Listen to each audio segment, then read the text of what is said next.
There we go. Inaugurated in September 2020, the series seeks to remediate the lack of presentations of speculative poetry by its living creators. Now in its sixth year, the Speculative Sundays Poetry Reading Series has presented 47 hour-long events, including 59 poet readings. Speculative poetry, ancient of days, older than the flood, the poetry of possibilities, centers the imagined as real. The first recorded human literature was speculative verse. Gilgamesh, the Ramayana, the Mahabharata, the Iliad and Odyssey, and Beowulf are ancient examples. I closed the wrong thing. Why did you do that? We're hearing you. Could you mute, please, Lorraine? Thank you. Speculative poetry includes alternate history, apocalyptic, astropoetry, cryptid, cyberpunk, dystopian, fabulism, fairy tales, fantasy, folklore, futurism, horror, magic, monsters, mythology, occult, paranormal, post-apocalyptic, robots, romantasy, science fiction, shifters, slipstream, solar punk, solar funk, space opera, superheroes, supernatural, sword and sorcery, sword and soul, steampunk, time travel, utopian, and weird. It takes all poetic forms, plus one of its own called sci-fi coup. From nursery rhymes to Edgar Allan Poe's The Raven, from Puff the Magic Dragon to Zombie Jamboree, we've all recited and sung speculative poetry. You can find the series recordings on the Speculative Poetry YouTube channel, and a list of past poets is on our site. The first of this evening's two poets is Brian U. Garrison, who briefly studied computer science and artificial intelligence until neuroscience and human intelligence turned out to be much more interesting. His poetry books include New Yesterdays, New Tomorrows, and Micro Poetry for Micro Planets from Space Cowboy Books. He is the managing editor for Eye to the Telescope, an online quarterly poetry journal from the Science Fiction and Fantasy Poetry Association. Find him in Portland, Oregon, or online at www.bug the writer. Welcome, Brian. Hello, thank you. And I have the Facebook page open, and I don't see the live video button to watch the Facebook feed. Is that being carried over? It's on my page. Okay. And it was live when I left it. Okay. So I have some of my poetry, so we'll get into the micro poetry for microplanets portion, and after a bit, but I wanted to start with some other pieces. So some of my poetry tends to lean trying to make a point sometimes, which I guess my micro poetry makes a point in a different way too. But this first one here, I have a bit of a mixed relationship with this guy named Shakespeare. So sometimes I'm like, okay, he's done some stuff that's pretty cool, and sometimes I kind of like maybe we can get over it and see what else is out there. So this one is inspired in part by him. It's called Shake Up. 400 years later, and we're still slinging the same stories. A woman starry-eyed for some masquerading chump. Surely we can do better than hands kissing hands and deception at first sight. Surely any real-life Juliet could see tragedy around the corner and run in the opposite direction. Chase if you will, Romeo. Juliet has 100 Montagues lurking on her balcony, presumably peaceful and willing to ignore a feud. And they, like you, didn't realize she's downtown at her Pilates class today anyway. Make your case, but when she turns you away, make haste. She's going to shake off this story that you tried to yoke on her shoulders. She's not going to drag your plow through your field. She's an organic farmer with acres of her own. She's got compost mulching ancient roots meters deep. She's got nematodes and worms conversing through the heartland. You cannot contain her crops. The only way you'll get a taste is if you find her stand at the farmer's market.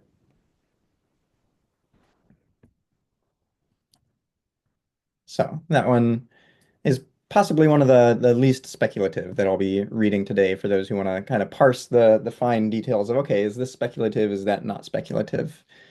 Um, so a little bit of a retelling of something maybe a little bit more kind of mainstreamy or literary. This one draws similarly from a known story. You'll recognize some of the characters. This one appeared in Mobius, the Journal of Social Change. It's called Roll, Roll. A broken crown rolls down the hill. Jill shouts, "Down the patriarchy!" but comes tumbling to follow anyway. It's not that she wants to kill him or any of the other of the pompous jerks. She just wants to have her own say on what time of day they head out to fetch their water. She had some ideas about efficiency, too. Did they both really need to go fetch water from the well? They only had one bucket, and two people carrying it was harder than one. But whenever she started to share her thoughts, it was as if the crown blocked Jack's ears from hearing anything she said. With cracks in the crown now, he had no excuse not to listen.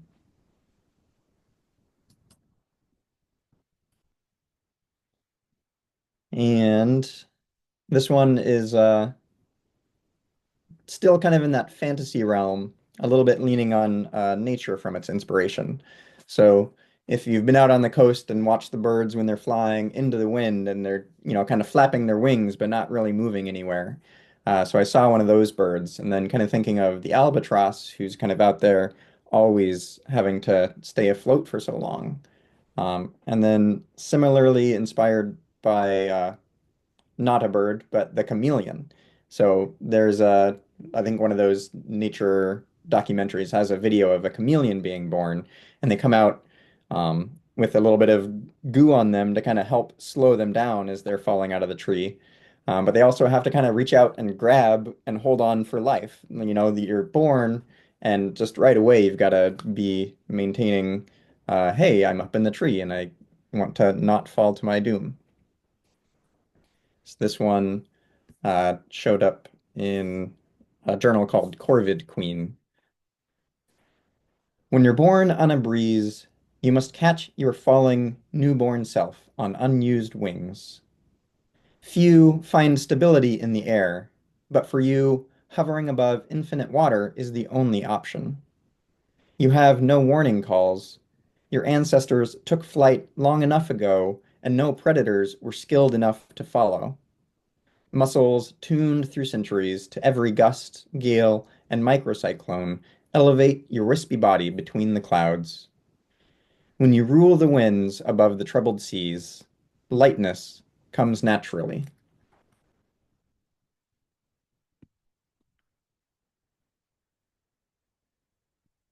And further drawing from nature as the inspiration, this one appeared in a journal called Science Right Now, WRITE, Science Right Now. So it's kind of a combination of nonfiction and uh, and for mine, it was a little bit more in the speculative world of kind of dreaming outside of the known. So there's a little bit of other planet and traveling. And the title of this one is Recognition. They wanted roses. They wanted tulips. They wanted chrysanthemums. But the first flowers blooming on Venus were harebells, the brilliant blue heads trumpeting out to star-sharp points. Colonists wanted to see a flower they could name, wanted to hear the names they knew, Beauty is fine, but their overpowered brains wanted to reduce the curl of petals, the slenderness of stems, the gentle swaying in the wind to language. And for a time, before they knew what to call them, everyone praised the bobbing blooms, exclaiming, "There they are, the beautiful flowers, with their soft spear-tipped leaves. I only wish I could remember what to call them."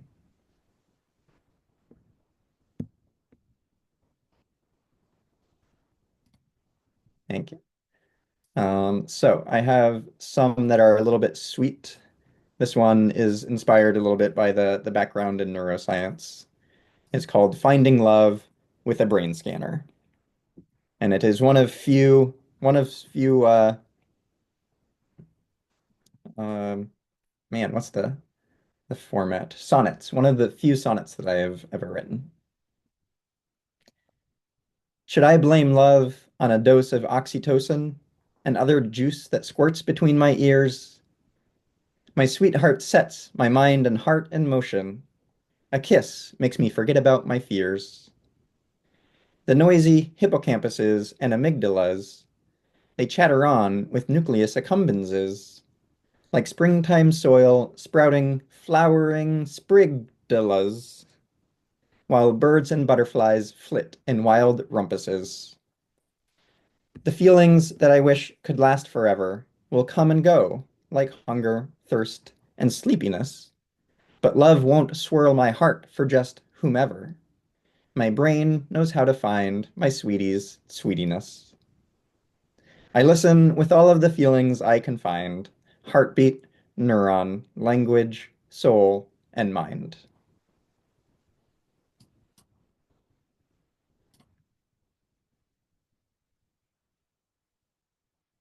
All right, so I want to turn a little bit to one of the things that I've been playing with a lot is music.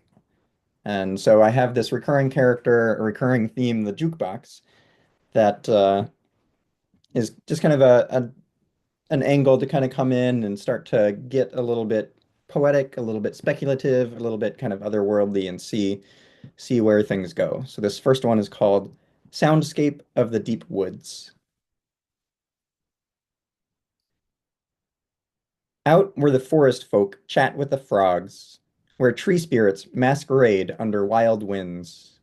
When the jukebox serenades the sapling grove, the surging mudmen swim up creek to seek their long-lost partners of the swamp. Tall pines unfurl their legs, revealing dark marks and the memory of fire. But a shimmering, calming balm arises.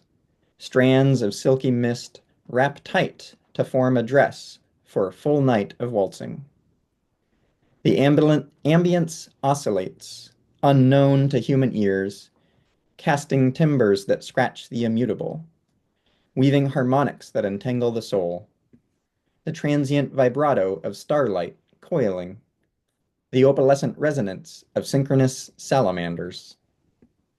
The madcap mushrooms, in their perfect stillness, cause the moss to totter and toss a toxic vortex of spores, a careful chaos that mesmerizes even forest visitors who cannot hear it. A ragged cacophony, it drags the wayward mudmen trundling back. Abandoning their hunt, the mudmen gurgle a marshy tune. They jazz and joke with flora and fauna until on the horizon rising, the rays of daylight devour the crystal mists, and the pines return to swaying like plain old pines. All right, and I have at least two more. See how the of these main ones, and then we'll do a little bit of the micro poetry. See how the timing is going. This one also is in the jukebox theme. It's titled "Our Combusted Planet." A charming man tried to sell me a gas-powered jukebox, comparing argon and Mercury's green glow to the. I'll start over again. Our combusted planet. A charming man tried to sell me a gas-powered jukebox, comparing argon and Mercury's green glow to firefly flashes, backed by midnight summer branches of spruce and birch. He told me to close my eyes and visualize the perfect night. I remember my first encounter. My 7-year-old self was ready to trade in every electric buzzing, bell chiming, cartoonish arcade game in the world for chirping crickets and these shooting stars turned bugs. I had returned once to the field as an adult, hoping to re-spark that supernaturality. I wanted that brief, bright moment against the pitch black curtain. But over bright daylight and the sleepy summer breeze instead only showed me a lonely patch of grass, uncertainly imitating the ocean. Turning the conversation, I asked if he'd heard of the gaslit theaters. Workers who cleaned the candelabras were promised no more chiseling, no more layered mounds of wax, no more dim orange for the concert goers. Clear liquid would bring new brightness, a clean burn with brilliant whites, reflected by the oyster-scalloped marble wall insets. Months later, they were scrubbing dark, sooty smears and trashing their blackened glass lantern covers. Fires burned hotter and faster. Ash heaps replaced a whole city quicker than the clicking twist of a pocket watch. Crystal liquids instead of wax and wick were once supposed to be the future. The salesman cleaned his eyeglasses and said, "That was all a long time ago." And I said, "Yes. Then why are we still burning?"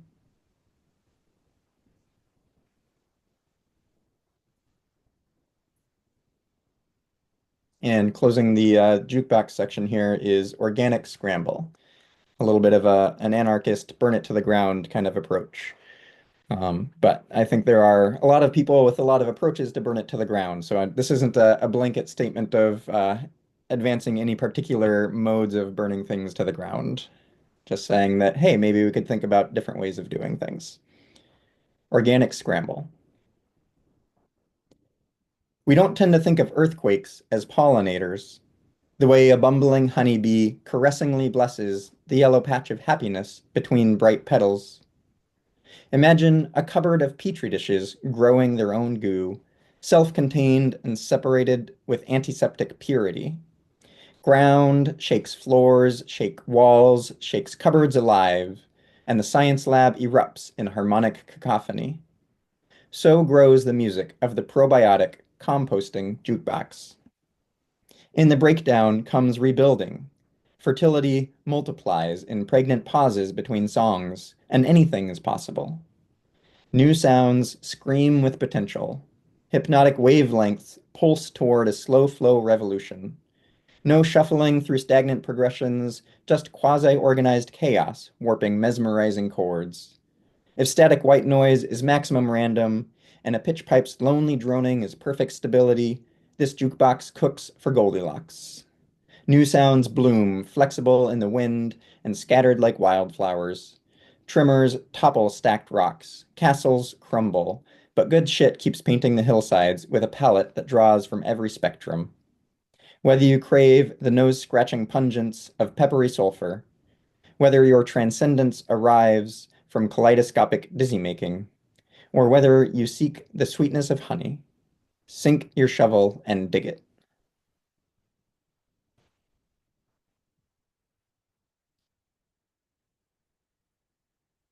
And we have a few minutes to close up with some of the micro poetry. All right. So Micro Poetry for Microplanets is a short little chapbook by Space Cowboy Books. That's a bookstore down in Joshua Tree, California. And so they have a series of some of the short little chapbooks here. So just like, 6 or so pages of paper. And there are 11 short haiku-size poems with a little bit of nonfiction and then little sketches of the dwarf planets as well to kind of illustrate that. So I reached out to Gowrie Savor, who very nicely did some quick little illustrations for these, and just want to read a couple of them. So in the way that Pluto was once called a planet, I have a discussion with students sometimes and say, hey, like there's this thing, we called it a planet, and that's just what us humans are deciding how we're going to group things. And there's this other group called dwarf planets now, and we're discovering and tagging all of these other things that are out there floating around the sun with us. So us on Earth Years before we discovered Pluto, there was a rock called Ceres, and it floats in between between Mars and Jupiter in the asteroid belt. And so there's a whole bunch of small rocks, but Ceres is one of the bigger ones. And so, in as much as people are sad that Pluto got demoted, as it were, as some people describe it, we can also celebrate that Ceres was promoted from just being this rock to being one of the members of this special club called dwarf planets. Dwarf for a planet, king among the asteroids, Ceres steams onward. Dwarf for a planet, king among the asteroids, Ceres steams onward. And Pluto being one of the favorites, I'll read that one. So there's the little illustration, and some people kind of recognize that the little heart-shaped thing on Pluto there. Pluto crosses Neptune, sunbathing vacationer, missed connections. Pluto crosses Neptune, sunbathing vacationer, missed connections.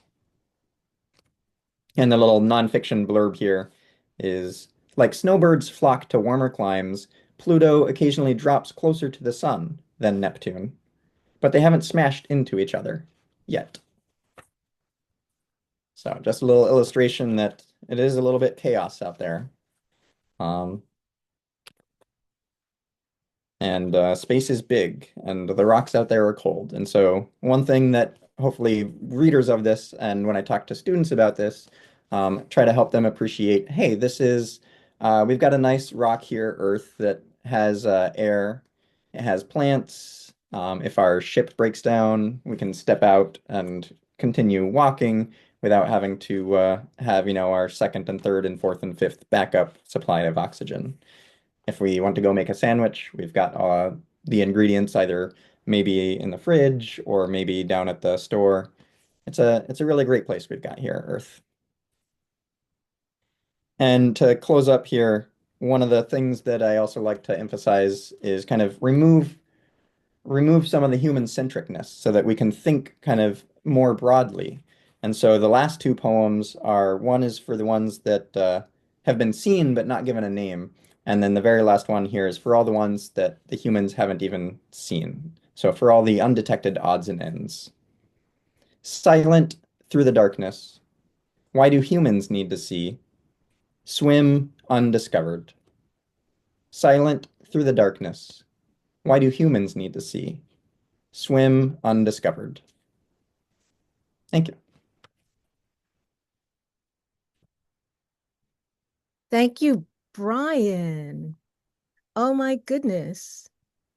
Someone remarked on something I was going to remark on briefly before we go on, and that is your use of humor, which I admire. Dry, wry, and sometimes a little more overt than other times and hidden. And I enjoy that in your work. I also delighted hearing you read a couple of poems that I'd read before, but not heard read. So that was just really affirming for me and enjoyable for me. So thank you so much. Thanks. Now we'll hear from our next poet, who is Lorraine Schein, a New York writer and poet. I found out a fellow New Yorker. Her work has appeared in Vice, Terraform, Strange Horizons, Scientific American, and Michigan Quarterly, and in the anthologies Wild Women and Tragedy Queens, stories inspired by Lana Del Rey and Sylvia Plath. What a combination, right? The Future's Mistress, her poetry book, is available from May Apple Press. Her book, The Lady Anarchist Cafe, is now out from Autonomedia. Welcome, Lorraine.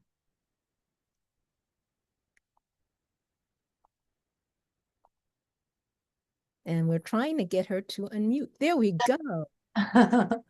So I've published a poetry book called The Futurist Mistress, and my other book is called The Lady Anarchist Cafe. It also has some science fiction and regular fiction. So I write in a lot of genres. I'm going to start with some fantasy poems from The Futurist Mistress. Lady Twilight. Some fairy women can never be seen. No mortal's heart is that pure. The fairies choose who will see them. In this green dusk, I see a door between the worlds where Lady Twilight wraps the west in her gray mantle of fine mist. She holds a goblet of lake water that soon darkens, reflecting the May Eve moon. Voices behind her call my name, and hands reach out for me from a world made of yearning, a world now possible to see. This is the dangerous time when the she can trespass into our reality. Most women die when seized with longing for fairy things, but a few are taken to Tir Nan Nag to dance with fairy kings. And she is the Gaelic word for fairies.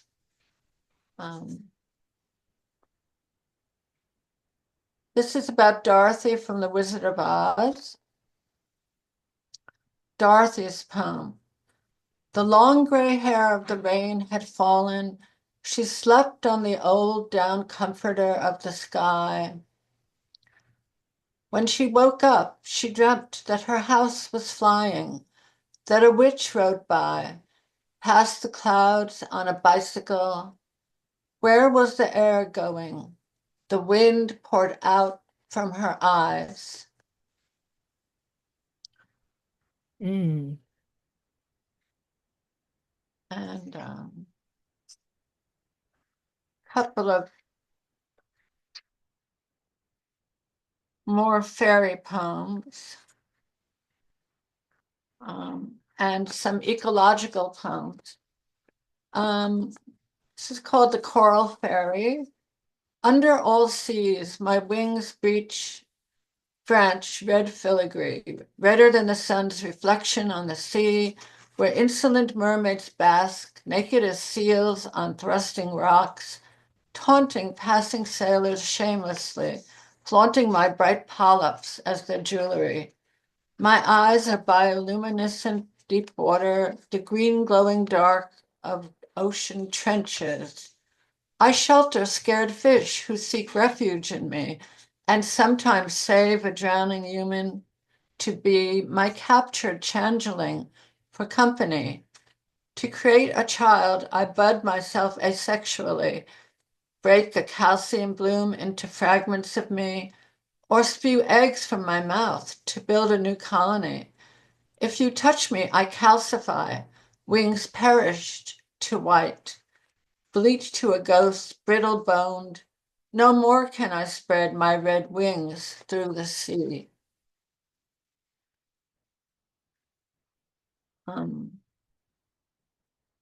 And I've written some ecological poems, solar punk. This one was put on a banner, I believe, at the New York Poetry Festival on Governor's Island. It's called Wind Farm. Round up the tame fledglings, the flock of gentle bleating breezes, grazing among clouds in the airy pen, and soft cat's paw puffs that lap upon the milky sky. Sultry siroccos sip and guzzle warm Mediterranean blues to blast and seethe southwards, while the north wind gulps cold Arctic air. Billowing zephyrs zoom from global jet streams, where a herd of fierce Asian monsoons thunders eastward, blustering with dragon rain. Lasso and coral them all to the wind farm, where the giant three-fingered hands of turbine stalks will winnow and grasp them. Bridle wild roaring bronco blasts into stampede, harness air oxen teams to plow the field of air. Then shepherd and spinwheel the gales dizzy into electric sparks, word to the sky, spurring bellowing gusts into voltage to power our world.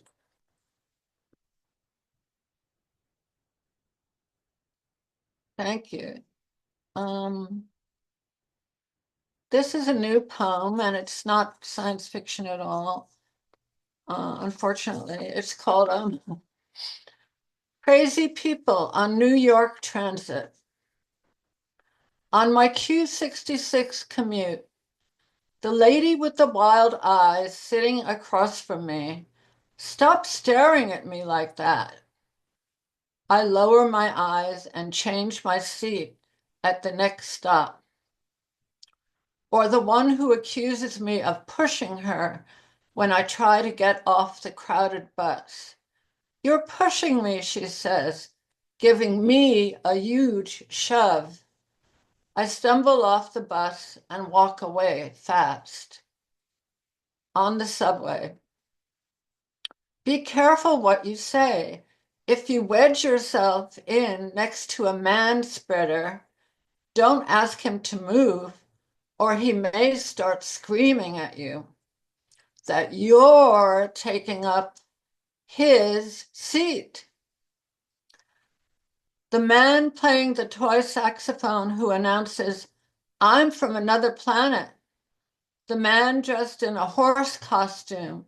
The man who walks down every car saying, chicken, chicken, I like chicken, fried chicken, broiled chicken, roasted chicken, I like chicken. Who can tell if they're crazy or not?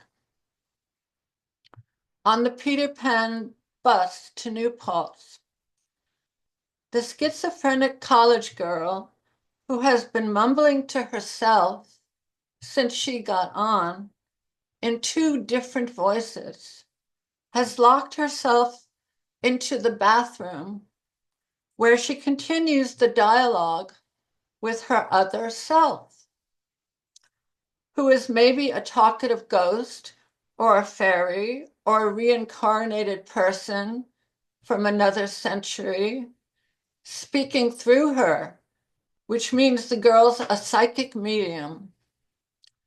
The bus makes an extra stop and they take her, both of her, away.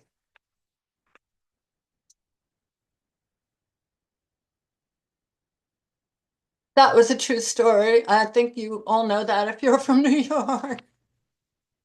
Now I'm going to read a few poems from my other book, which has some fiction too. Okay.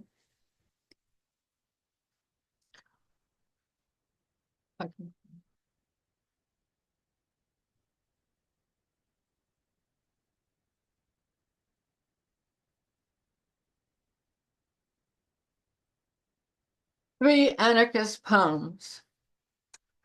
The anarchist speaks. Free the teacup from the saucer and line it with fur. I'm only going to read one of them. All right.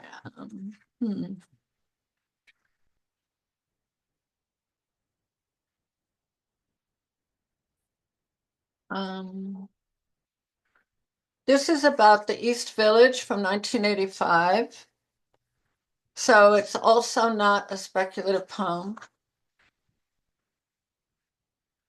The East Village, 1985.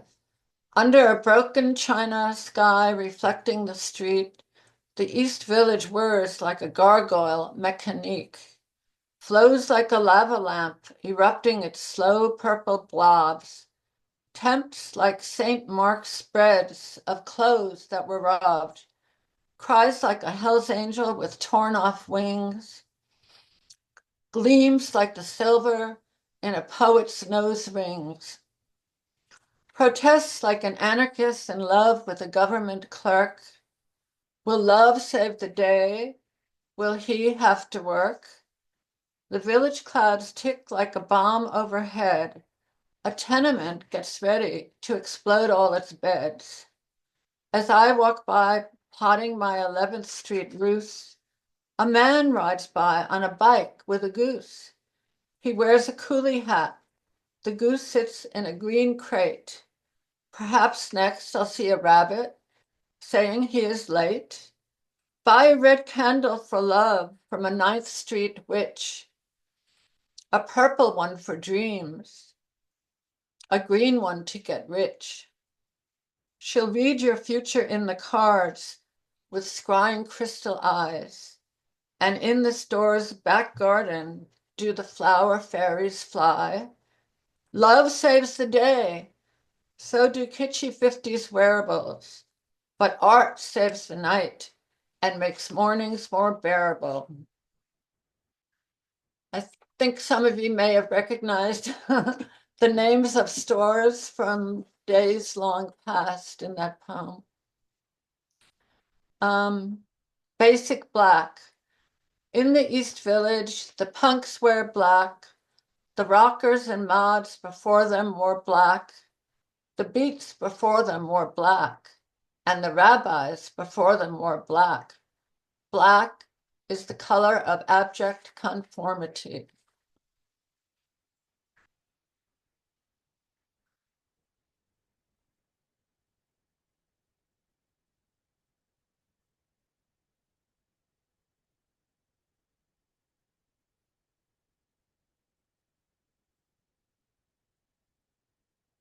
This poem is dedicated to Peter Lamborn Wilson, who died not that long ago. He invented the phrase temporary autonomous zone, or TAZ. This is called the fairy TAZ. The nihilist unseelie fairies live in a trans-temporal autonomous zone. It's a pop-up rave held outside of space-time, a party that bubbles up between midnight and eternity, a never-ending revel outrunning the dawn. Indolent aristocrats, they fornicate with each other and their changelings in every position, drink the greenest absinthe, and then hallucinate us. We sometimes hear them carousing, though we are but their dreams. The unseelie light bonfires that burn so brightly, they incinerate the edges of reality, creating sparks of anomalous experiences, déjà vu moments, and fugue states. They party so hard, they create more of the dark energy of the universe, an ebony tidal wave accelerating the collapse of the cosmos. As the last atoms rip apart, the unseelie celebrate the void.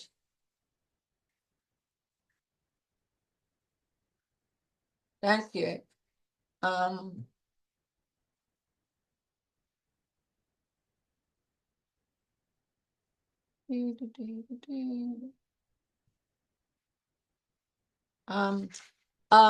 This poem is composed entirely, except for one line, of comic book lines, because I used to be a proofreader for Marvel Comics. So see if you can pick out which is the real comic book line and which is the one I made up. Word balloon, a comic book cento. She has entered a liminal state, cloud hair, thought bubbles, the invisible woman, comics like a recurrent childhood dream. Asgard has fallen onto New York. Narnia will too. Dupe's brain is about to explode. Too weird to be a member of the mutants. Ability to hear unvoiced thoughts. Psionic being attempting a chaos hex. Your reality is now being repaired. Penciler, Pym particles, super sentient being, Janus the Negaman, the negative zone, tail error, concussive optic blasts. The universe is a dream that dreams. Who is the mysterious power princess? Abandoned surface life for a time.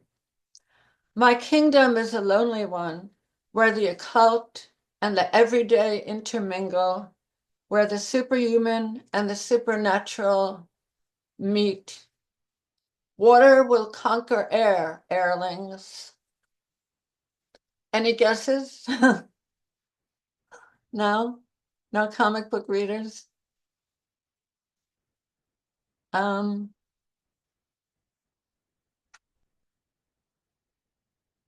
Okay, I'm going to read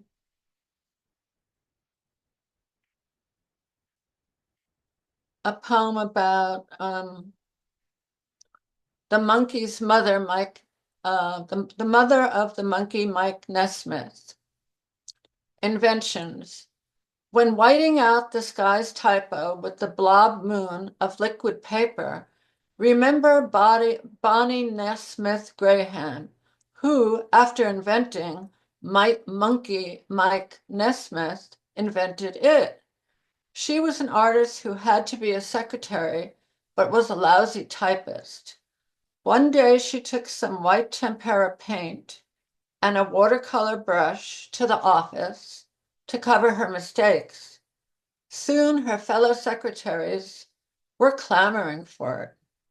So she put some into a green mustard bottle she found at home, wrote "mistake out" on a label, and liquid paper was born. But other women's inventions didn't take. The self-cleaning house, the electronic Bible, Mrs. Ritter's expandable jock strap, the sun hat for horses, the dog spectacles, the parakeet diapers of Bertha Dudley. Silliness is the daughter of invention.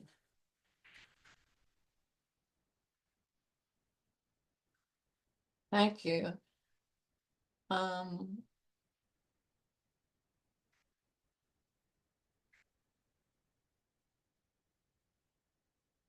See.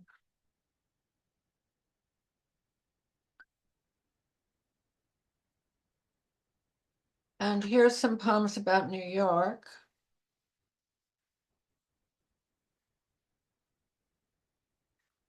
Another one. Broadway wind. Piercing, zigzagging gale, intensifying the snow, gusting sleet onto the faces of tired office workers, secretaries and clerks on their cold morning walk to their white desks in the black windowless monoliths. They pass the new immigrants who wait outside in a long, ragged line for citizenship, hoping the wind will blow them a green card. Work hard, howls the wind. Your reward will be more work, the day job and the night shift. From the narrow lanes of old New Amsterdam, the dead look up in awe at the scraped sky of the financial district. The graveyard at the top of Wall Street is colder, grayed with the frost of overtime and lost hours. And thank you.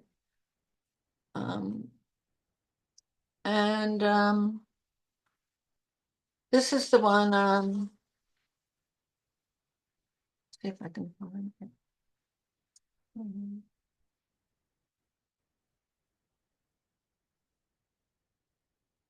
This is the one that was published in Scientific American.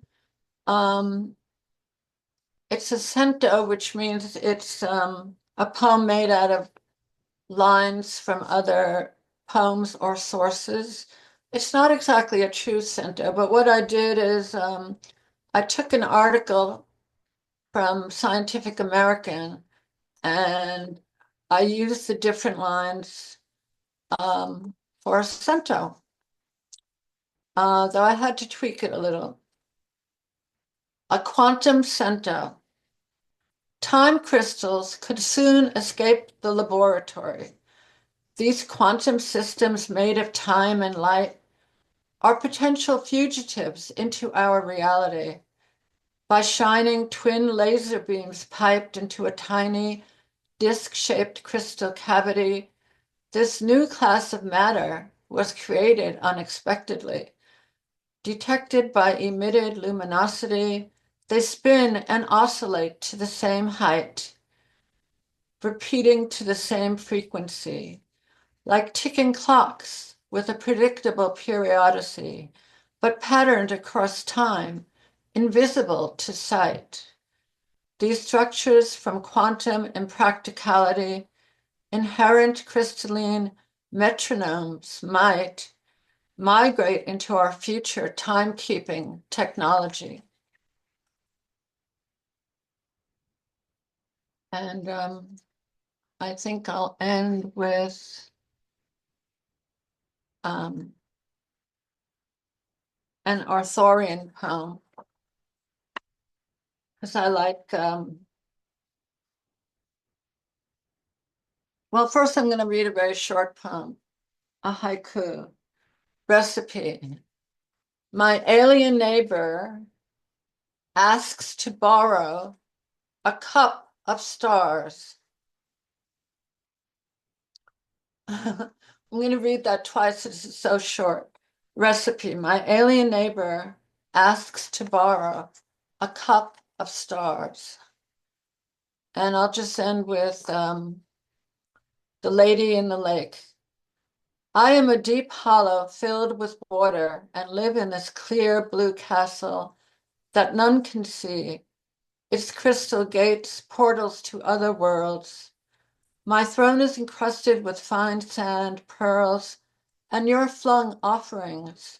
I am clad in soft ripples, limned with small mirrors. Reeds cling to and wreathe my face, yet I can see far. The moon watches over me, casts its pale reflections to obscure my highest turrets. My towers' flying pennants whip wind-blown ripples to you above. My thoughts are green, my powers lacrustine, dissolving, floating, dispersing. Hear me at night, lick at lovers' feet. Though I seem calm, the wind blows me into columns of turbulence below. Remember that only the worthy can rouse me from my glass palace with raised sword in hand. It will cleave flesh like a barge splits water. Like love, it is an offering, mysterious and triumphant, bestowed from the depths. Thank you. Oh, how stunning. Thank you very much. That was gorgeous. Thank you so much. Wow, what a lovely reading. Please unmute also, Brian. We'll entertain questions from the audience. There's thanks from the audience for great poems and readings, moving poems and readings, an array of poems. I've been so many places in this time with you both. But Lorraine, I wanted to ask you, how did you come to connect with the she? And can you tell us what the unseelie are? Are the unseelie like the she? What's the difference between them? The unseelie are supposed to be like evil, more like evil, Okay. wild fairies. And I've done a bit of reading about fairies, and I think I wrote. So the unseelie. I also have a poem called The Unseelie Court, which is about the evil fairies. But these are just junk fairies in the fairy tale. Well, they're going to destroy the universe, so they're not that good. And So I very much like fantasy and science fiction. I write a little fiction, but I also write so-called normal poetry. So I went to Clarion, but I also have a Wow. degree. It turned out I prefer writing poetry, and it turns out I also have a degree in poetry from the New School, but that's good for nothing. So, um, so I'm really not on one side or the other. I believe that, like you said, speculative poetry has always existed, Mhm. and it's just that we're concentrating on it more, you know. I am fascinated with your time working for Marvel as an editor, No, I was a a proofreader. proofreader. Okay. I was a proofreader, and That center was marvelous. Where can actually, we I find? have I have a very funny poem about that. If it's okay for me to Yes, read, it is. Please. it's short. Um, see if I can find it. Oh, it's not in there. It's called Marvel. It's a prose poem. Um, dum-de-dum-de-dum-de-dum. Marvel, page 26.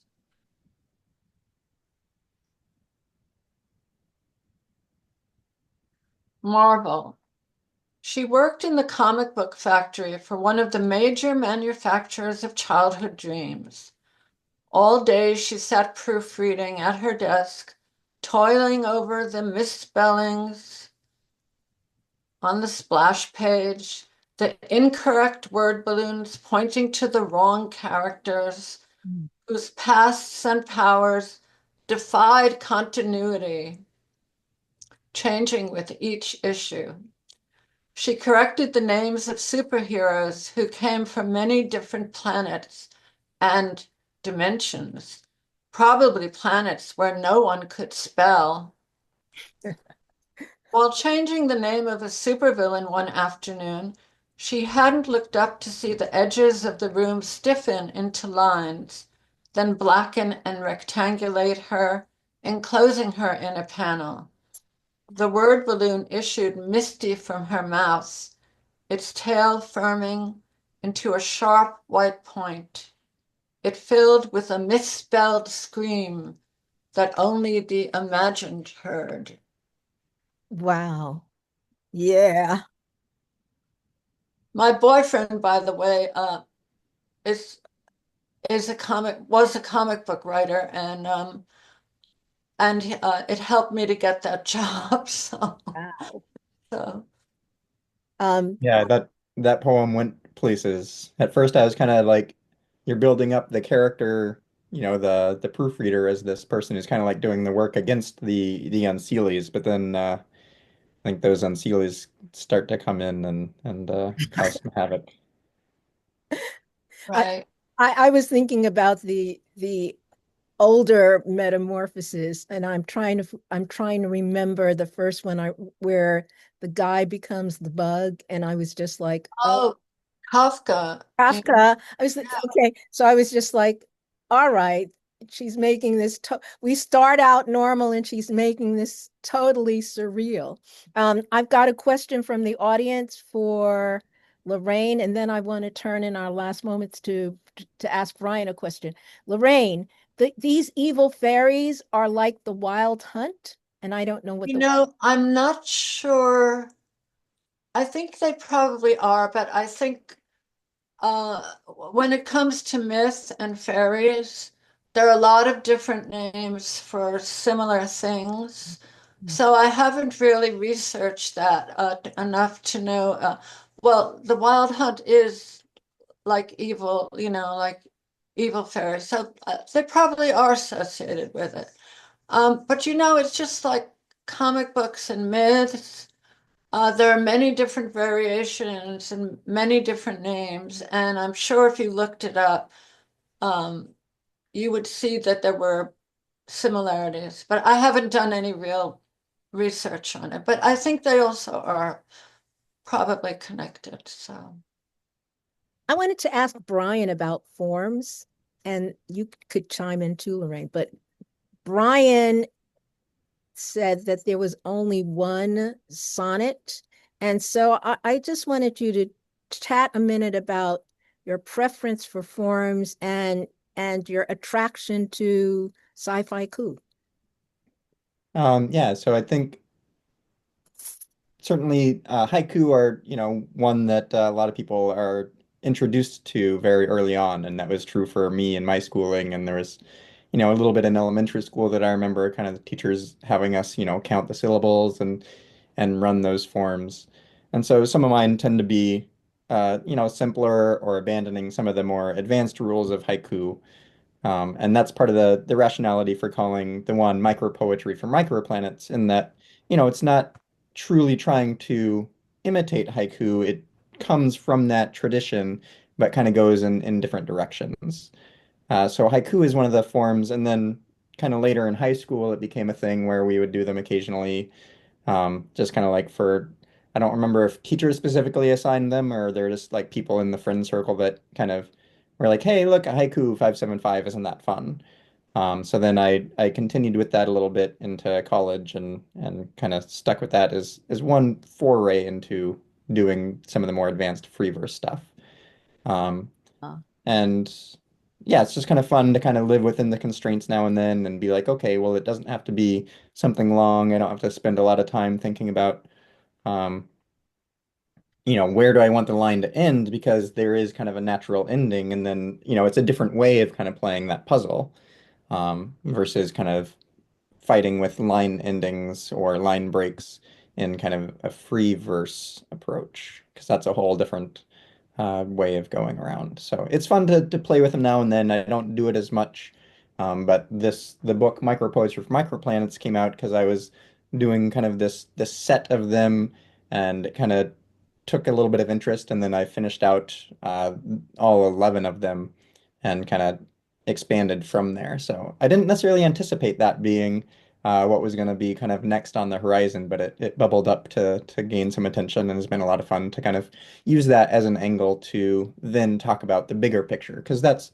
to me, part of the point of poetry isn't to have any final say, it's to be part of the conversation and to to allow people to dwell in these moments.